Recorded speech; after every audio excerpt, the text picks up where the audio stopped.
Assalamualaikum warahmatullahi wabarakatuh. Bismillah, alhamdulillah, wa ni'matillah, la haula wa la quwata illa billah, ma ba'du. Oke, sahabat-sahabat, sedulur-sedulur MP Channel Raden Beling dimanapun kalian berada, dan juga para sahabat-sahabat Beling ya, yang sangat saya banggakan. Semoga kita semua tetap dalam lindungan Allah Subhanahu wa Ta'ala, dan senantiasa rahmat Allah, berkahnya Allah tercurahkan kepada kita semua. Amin ya rabbal alamin. Alhamdulillah, pada momen kali ini kita kembali lagi untuk kajian-kajian kisah-kisah atau cerita-cerita, dongengan-dongengan. Mudah-mudahan apa yang saya sampaikan, apa yang saya ceritakan, apa yang saya omongkan di ngobrol sini, ngobrol santai, mudah-mudahan ada hikmahnya dan ada manfaatnya bagi kita semua. Untuk kali ini, mari kita bersama-sama meneladani sebuah kisah seorang sufi. Ya, meneladani kisah seorang sufi. Jane aku bersama ini katut sufi jane. Katut sufi.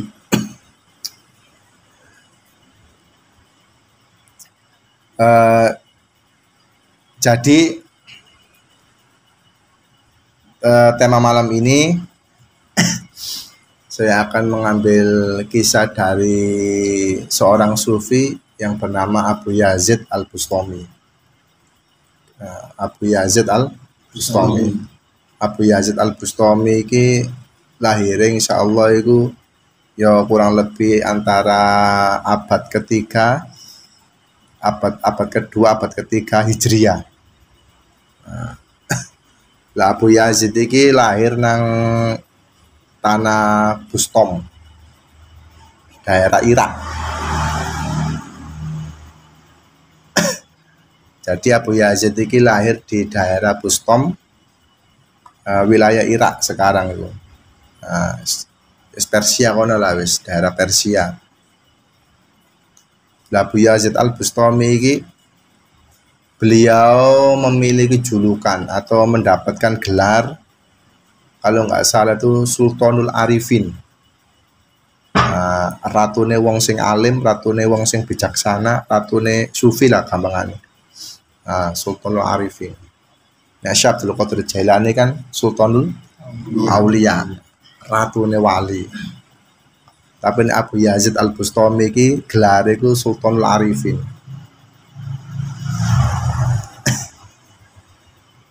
Dan Abu Yazid Al-Bustami iki kisahnya itu banyak yang unik. Jadi kisah Abu Yazid Al-Bustami iki banyak yang unik.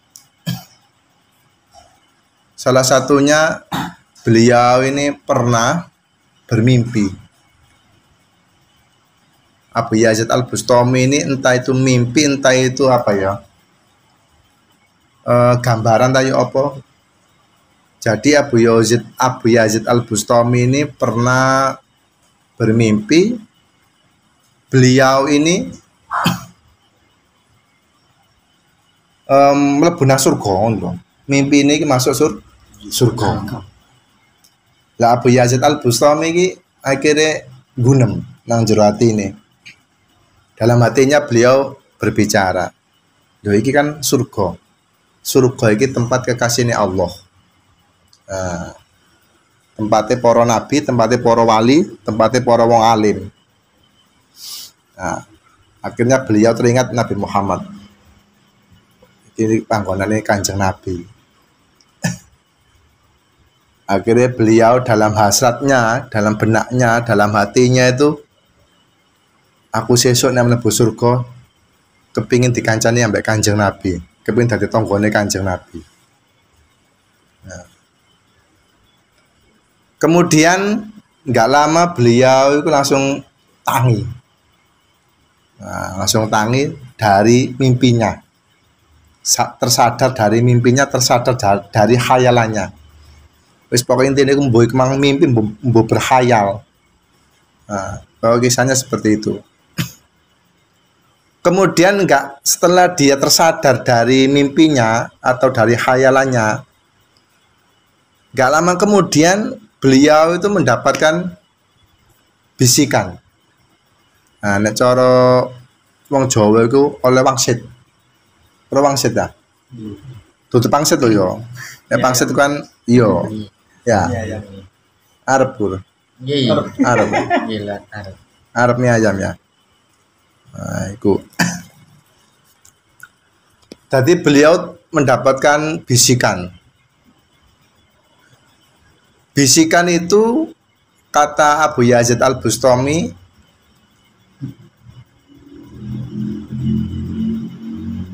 bunyinya seperti gini.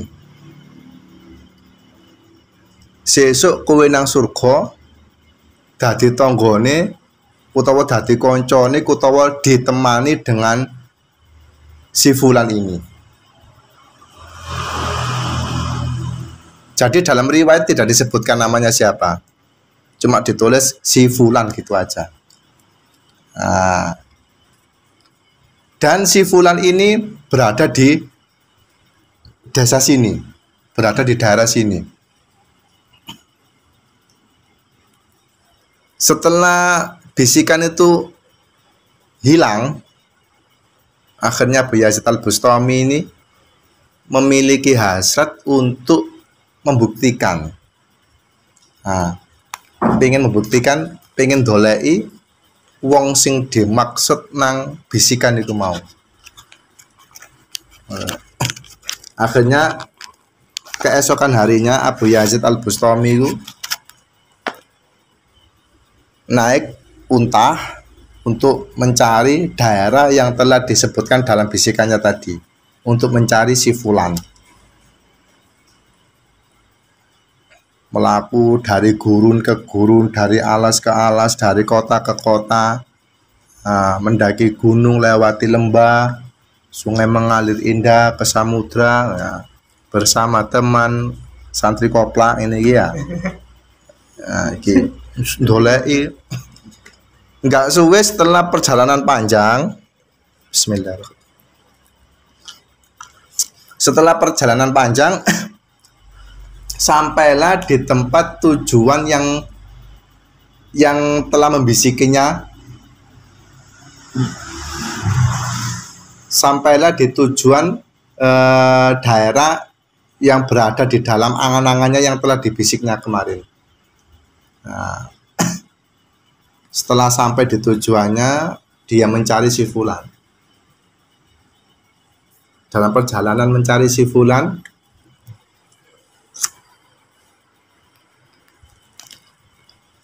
Abu Yazid takok-takok. Samen ero si fulan, cari Abu Yazid. Lah sing ditakon niku heran ngono lho. Sing ditakon niku heran. Akhirnya sing ditakon mang jawab. Tapi konteksnya bahasane ojo anu ya, konteks bahasanya itu ya gak tak rubah ya maksudnya enggak sama lah. Ya nggak tahu biar itu Abu Yazid Al-Bustami ngendikan ya pentingan intinya seperti itu nanti ya. Kita ambil intinya saja. Jadi ketika ditanyai Abu Yazid Al-Bustami, Pak, ta Mas tade ta le ayo apa nyeluke ya biyen. Sampai semerap si fulan iki ya. Akhirnya yang ditanya tadi heran loh, kaget. Lah iya, sampai niku lho yo jobahan, yo udeng-udengan, yo surbanan. Seakan sama niku wong alim, wong sufi. Ya, wong sufi. Lah kok sampean ndoleki wong sing ahli maksiat iku piye judule? Ya ngono. Jadi si didoleki si fulan ternyata orang ahli maksiat. Akhirnya Abu Yazid Al-Bustami itu kaget. Lho mosok si fulan iki ahli maksiat. Nek kowe gak percaya, jare sing takoni mau. Nek sampean gak percaya, kok ana warkop. Ya, ana warkop. Warkop ya? Tahu ngopi? Nggih. Endi kopimu? Kau no, ya, aku sing ono. Kalau ono warkop, neng seberang ono warkop, paranono. Yo sing kok dole ono kono wonge. Akhirnya karena penasaran, Abu Yazid Al-Bustami penasaran. Wis dicoba wis, bismillah. Melaku arep nang warkop memang ya. Warkop di karo, mungkin yos warkop pada umumnya lah. Akhirnya di tengah-tengah perjalanan itu mikir Abu Yazid Al-Bustami. Jare wong iki ahli maksiat sing tak dolek iki. Engko ndang bisikan sing mang bengi ku bisikane setan. Wis gak usah lah. Akhirnya Abu Yazid Al-Bustami katanya balik. Marono mikir maneh. Aku nek balik, berarti aku termasuk wong sing putus asa.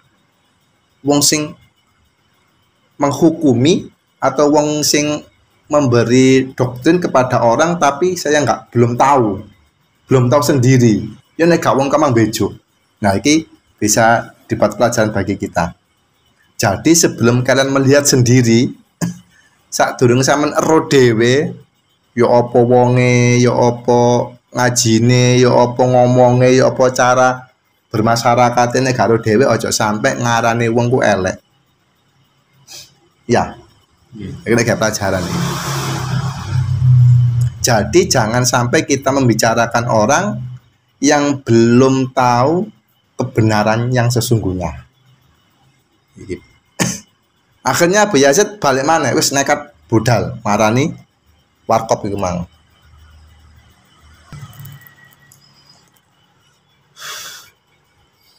Setelah sampai di warkop,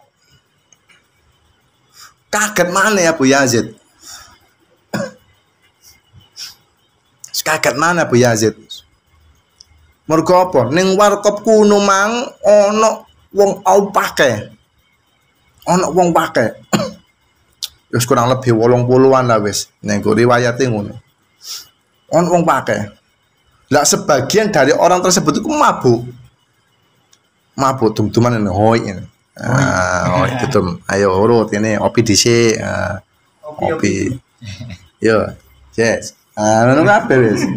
Abu ya sampai Abu Yazid tawani. Cak, ada baca di kocak. Oh no. Kata Abu Yazid, "Lho piye iki?" Wah, bener rek wong tomang rek. Bener ternyata. Di antara salah satu orang yang mabuk tadi, takok. Yai, ngono wis. Sorry, gamane ngono lah wis ya. Yai, Syekh. Syekh temen re, ya, nak makan sempap ya. Setan. Syekh. Jenengan niku lan apa mriki? Apa kepen melok hoi ambek aku? Ngono ta. Pengen melok hoi ambek aku. Mereka Abu Yazid karena beliau sufi, seorang ulama, wong alim. Boten kula tanglet. Saya mau tanya. Sampeyan tahu si fulan iki? Gak uyu kabeh wis. Uyu kabeh. Lah apa sampeyan doleki wong iki? Wong iki wong ahli mabuk, ahli maksiat. Pengen iku lho, wong alim. Pengen iku wong alim. Lah kok sampeyan doleki wong ini lho. Sampeyan katene melok mabuk ah. Katene melok hoi ah. Akhirnya Abu Yazid wis rasa putus asanya semakin dalam dan hatinya berkeyakinan iki bisikan setan iki. Si setan. Gak mungkin jange tonggo dadi kanca surga ku yang menemani saya di surga itu pemabuk. Gak mungkin.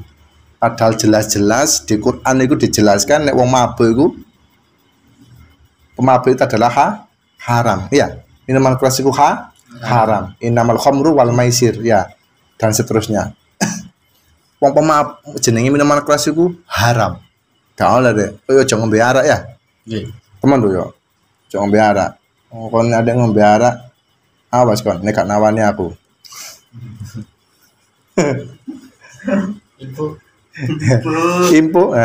Info sak cengkir. Iya. Dari teman. Nah, tadi akhirnya Abu Yazid Al-Bustami semakin dalam rasa putus asanya, semakin menipis keyakinannya. Semakin wis gak karu-karuan lah, wis ati ini ku perang. Ati ini pikiran ini perang. Yo tak gak ta yo iki.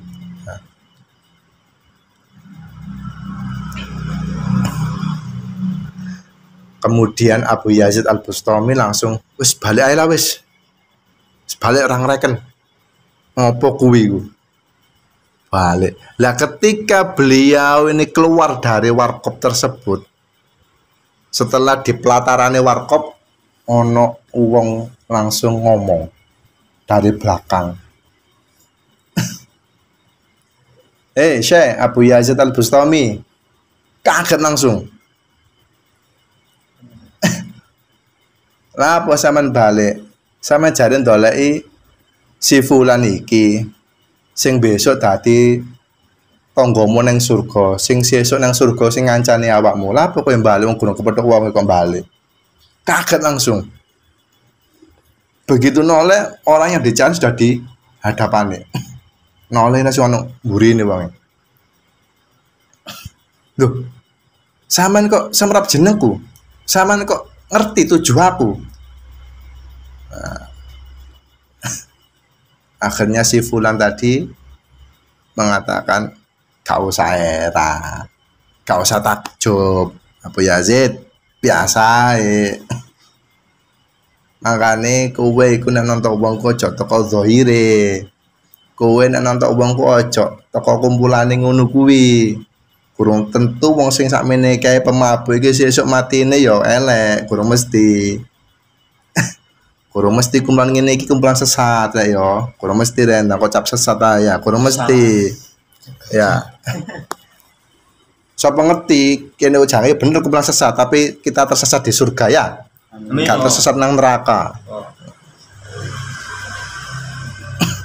Jadi ojo nonton kumpulan ngene iki Abu Yazid. Kurang mesti iki jo urip, iki jo kesempatan tobat wong ngene iki. Sapa ngerti jange moro matine husnul khotimah, akhir surga. Kowe kan gurung lho to? Takdir Gusti Allah ya apa sesuk. Lah aku ngomong iki mergo takdir Gusti Allah ya, aku moro-moro ngomong dikai weruh ambek Gusti Allah. Nah, wis saiki ngene ae. Iku mau sakmene iki kurang lebih 80. Sing separo wis tak tobatno. Langsung ternyata beliau juga wali. Ternyata beliau seorang wali. Wong sakmene kae sing separo wis tak tobatno. Wis tak jak tobat, wis jak zikir, wis tak jak ibadah nang Gusti Allah. Lah saiki tugasmu mergo kowe dituntun karo Gusti Allah tutuk kene. Tujuan gak ono maneh kowe dikon nyadarno sebagian iki. Ayo bagi tugas. Langsung kaget Abu Yazid. Nah, iki oleh pelajaran mana rek. Jadi kita sebagai manusia jangan angkuh, jangan sombong. Di atas langit masih ada di atas kecerdasan sampean masih ada orang yang lebih cerdas daripada sampean. Dari kepintaran sampean ngene iki masih ada orang yang lebih pintar dari sampean. Ini kayak pelajaran ya. Nah, makanya jangan memandang orang sebelah mata ini. Keceng ini, kayak penceng itu ya. Kayak kameramen ini penceng ya. Ya. Jadi jangan memandang orang itu sebelah mata. Karena kita tidak tahu persis siapa dia, kita tidak tahu persis siapa mereka, dan kita tidak tahu persis kemana akhir dari mereka-mereka tersebut. Apa nang surga, apa nang neraka, wallahu alam, tergantung takdir Allah sesuk, tergantung perilaku nih sesuk, gelem ngrubah ta enggak. Iya toh? Gusti Allah kan pun dawuh. Ya, innallaha la yughayyiru ma biqaumin hatta yughayyiru ma bi anfusihim. Gusti Allah gak bakal ngerubah nasib wong nek gak wong dhewe iki mang gelem ngerubah. Ya sapa ngerti mari wabu manu oleh hidayah. Akhirnya tobat, ono ujung-ujungnya husnul khotimah. Masa ngerti ya? Ini kan nggak tahu. Ini kan kayak pelajaran. Nah, Setelah kejadian tersebut, Abu Yazid langsung mengambil sikap pengen mengajak atau mengingatkan sebagian orang yang masih pemabuk tadi. Nah, akhirnya singkat cerita, singkat kata terus dawan kok. Singkat cerita, sebagian dari orang pemabuk tadi itu akhirnya mengikuti jejaknya Abu Yazid Al-Bustami. Dadi santri ini dadi murite. Akhirnya tobat kabeh. Lho, iku. Nah, iku kisah Abu Yazid Al-Bustami. Diuji ambek Gusti Allah kaya ngono. Nah, makane nek jare guru-guru ku biyen niku, nek kowe dadi wali sabaro. Nah, nek sampeyan dadi wali sabaro jane ya. Sabaro, masih tak ilokno sabaro. Masih ku tak sindiri sabaro. Nah, mergo mau pantas tak sindir. Iya. Masih ku tak ilokno penceng yo meneng wae. Encen aku penceng. Ya. Sabaro. Sapa ngerti sampe jangan dadi wali ya? Oh. Dadi wali ganti mulangi aku. Wah, sangar. Ali murid. Nak dugang ini mana ya. Enggak ada ya, sapa ngerti Allah alam ya. Alam. Mudah-mudahan sampean kuwabeh iki dadi wong sing apa ya, wong sing bijak ya. Dadi wong sing alim jange ya. Dadi kiai kuwabeh. Kono santri ndak dadi kiai kabeh sapa santrine? Ya. Santri baru. Timbul lah santri ini. Timbul ijan santri ini ya. Kuat dari kiai. Dene santri siji sing mulai wong 10. Waduh. Akhirnya keben ilmu timbul gendeng. Ya. Dan kapan ilmu kan ya toko kene akhirnya ngeluh di sirai kopi ora kene wis. Ya kaya iku. Nah, ngeluh akhirnya. Kameramen. Allah karim. Aduh.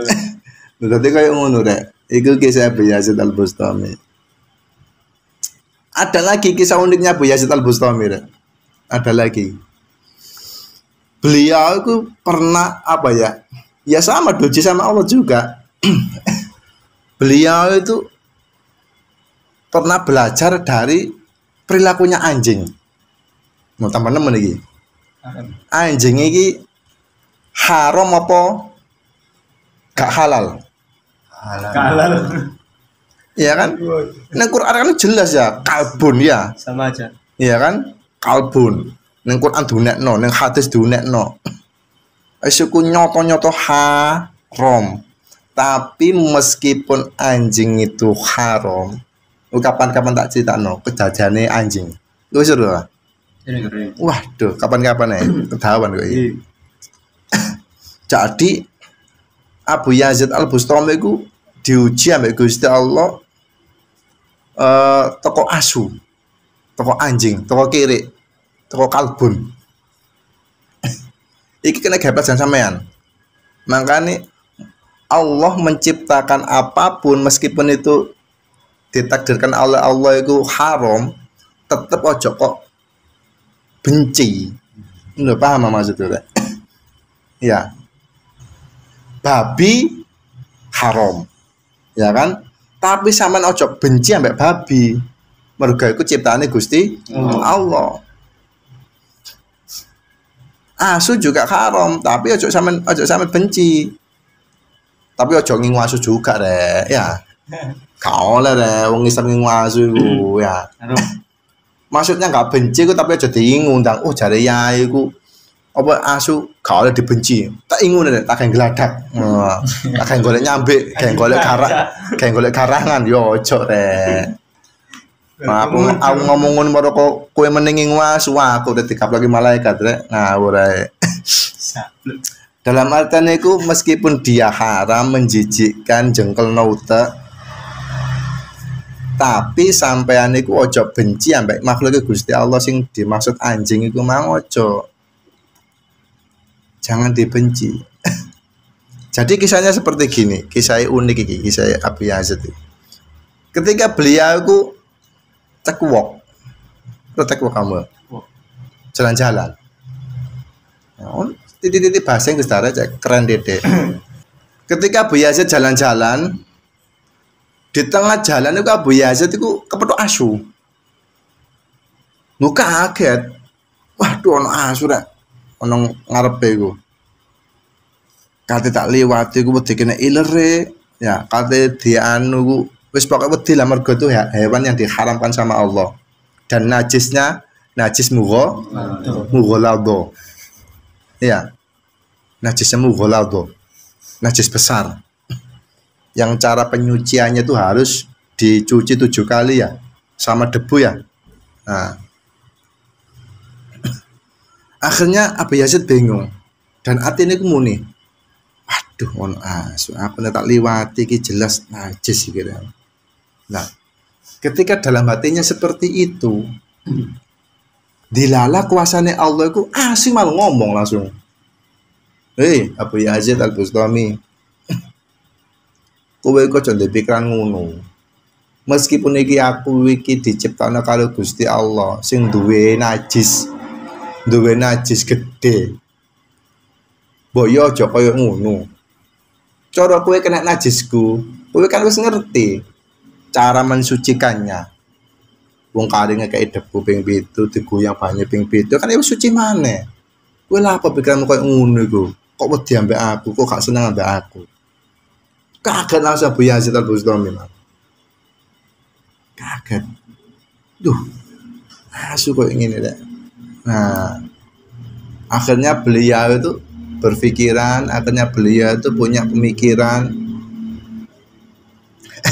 Jadi setiap makhluknya Allah yang diciptakan di dunia ini, meskipun sejelek-jeleknya makhluk, semua pasti ada manfaatnya. Semua pasti ada manfaatnya dan tidak boleh dibenci. Nah, tidak boleh diperlakukan keji. Nah, kalau saya memperlakukan keji, apa bedanya saya dengan anjing? Apa bedanya saya dengan setan? Apa bedanya saya dengan jin? Apa bedanya saya dengan iblis? Nah, berarti saya ini pendosa. Jadi Abu Yazid Al-Bustami, berarti aku ini pendosa. Nah, sejak saat itu ya Abu Yazid langsung tambah semakin mantep imane. Nah, kayak ngono ya. Nah, kisah iki bisa diambil hikmah. Nah, makanya saya ojo mudah, ojo gampang nyalano wong, ojo gampang ngenyak wong. Ya, masih ono ular kluget ngarepmu iku. Nek kowe gak seneng, nek iso aja dipateni. Sapun seseno. Karena dia juga makhluk hidup yang butuh kehidupan. Ya kan? Ular itu yang butuh hidup, butuh kehidupan. Dia juga butuh makan dan sampai pateni loh. Nah, makanya ketika kita nggak suka dengan hal-hal yang seperti itu, kalau bisa tidak dibunuh, jangan dibunuh. Tapi kalau makhluk atau hewan tersebut nyerang kita, ya terpaksa kita membela diri. Ya, terpaksa membela diri, tapi jangan sampai kita membunuhnya. Nah, meskipun di salah satu riwayat itu kita boleh membunuh hewan yang membahayakan diri kita, tapi kalau bisa, andaikan tidak sampai dibunuh, andaikan dia menyerang, si hewan tadi nyerang kita, nek isok gak dipateni juga bisa dipateni, di sisi notok wae, dihindari wae. Tapi terpaksa kita membunuh karena kita terlalu takut atau gimana, ya ora apa-apa. Nah, tapi kalau bisa jangan sampai dibunuh ya. Mau sampean karo kisah Sunan Bonang kan? Sunan Bonang itu ketika dijerongkok ke ambek Mbah Sunan Kalijaga nek film iku ya. Tiba sampe njabut suket ngono. Nangis. Nangisnya bukan karena didorong ambek Raden Syahid, belum jadi sunan. Ya kan? Nangisnya bukan karena didorong ambek Raden Syahid. Beliau Sunan Bonang nangisnya karena membunuh rumput yang lagi asik menikmati embun, yang lagi asik menikmati udara, yang lagi asik mencari kehidupan. Akhirnya kebakar kan mati. Itu tangisnya yang sampai bikin Sunan Kalijaga Raden Syahid tadi itu pengen menjadi muridnya. Ngono rek. Sak gak penting-pentingnya makhluk Gusti Allah, nek menurut sampean iku masih ada pentingnya, masih ono hikmah, masih ada manfaatnya. Masih asu kan tadi kan ada manfaatnya juga kan, ya kan? Dipakai polisi sebagai anjing pelacak, ndole awakmu ngene iki, pengguna narkoba ngene iki ya. Ya kan? Maksudnya digoleki pengguna narkoba ini kan digoleki. Akhirnya singitan nak kene. Waduh. Singitan nang Padepokan Raden Beling jangan ditangkap polisi. Wah, saumpama ya. Ya. Jadi janganlah kita berpikir seperti itu. Jadi kita melihat orang itu ya wis sampean gak seneng ya wis gak usah gak usah dibahas, gak usah dilokno, gak usah dinyek. Gak seneng biasa, teman jangan sampai membencinya. Boleh kita tidak suka kepada seseorang karena perbuatannya, tapi jangan membencinya. Ya, kita boleh tidak suka kepada orang karena perilakunya, karena sifatnya, tapi kita tidak boleh membencinya. Nah, aku gak seneng mbek Pando iku. Tapi gak benci mbek Pando, aku sayang mbek Pando aku. Pemana malah dolan sekolah bebek. Ya, dedek. Ya. Oh gak benci Pando, tak sayang nih Pando ya. Iya mbu meneh. Kita boleh tidak suka kepada orang, tapi jangan sampai kita membencinya. Ya, paham yo? Jadi saya bedakan, harus bisa membedakan antara nggak suka benci ojo. Ya mirip-mirip sih, cuma kan kalau benci kan harus yo gak seneng, yo kudu nunyu, yo kudu njejek ya. Kapan kudu ngamplengi ae. Tapi kalau sekedar gak suka ya biasa kan. Nah, kok sampean ngene iku ya. Mari diputus sampai wedok niku ya. Sampean gak seneng ya. Tapi sampai membencinya sampean niku. Kalau putus sampai wedok, ditenono kok bengi. Nek gak loro, ojo celuk jenengku. Anjay. Sama langsung dikirim santet. Penggawaannya Yopi nyantet ya. Sesat. Hati-hati zaman, makanya ini yang bekas-bekas pengkhianatan cinta ini laporan nang Yopi. Siap nggarap. Dupo tatu kok wisan sakpak. Waduh. Nah, dupo sakpak. Keris tak jagane nggo omah. Nah, kemarin oleh keris sangat. Keris iki lengkuke iki gak karu-karuan. Keris petir. Iya, keris petir. Akhirnya barang kilat dewe banget. Sekarat. Ya Allah ya Karim. Ono aya. Wah, ini ada anunya ini. Ini ada baterainya ini. Iya. Alah kok iso kayak ngene. Insyaallah. Tadi kayak ngono ya. Paham ya ya. Tapi janganlah kita melihat orang dari zahiriannya saja. Kita bisa mencari kenapa dia seperti itu, kenapa beliau seperti ini. Ketika ada teman kita yang tersesat atau ketika ada teman kita yang salah, ya kita sekuat mungkin lah untuk mengingatkan ya, untuk menyadarkan, untuk ngajak kembali jalan yang benar.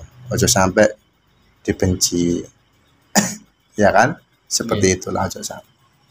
Semoga-moga sampean kuwabe iki ya aku termasuk ya. Wis dadi wong sing bener, dadi wong sing diridhoi Gusti Allah. Meskipun kita ini masih buruk perilaku kita, masih jelek tingkah laku kita, masih kurang baik sifat kita, mudah-mudahan nanti kita di akhir hayat bisa dapat titel husnul khotimah. Amin. Ya, yang berhadiah nanti surga. Allahumma amin ya rabbal alamin. Ya, mudah-mudahan ada manfaatnya. Kurang lebihnya saya mohon maaf. Yes. Akhiran wallahul muwaffiq ila aqwamit thoriq. Wassalamualaikum warahmatullahi wabarakatuh. Waalaikumsalam warahmatullahi wabarakatuh.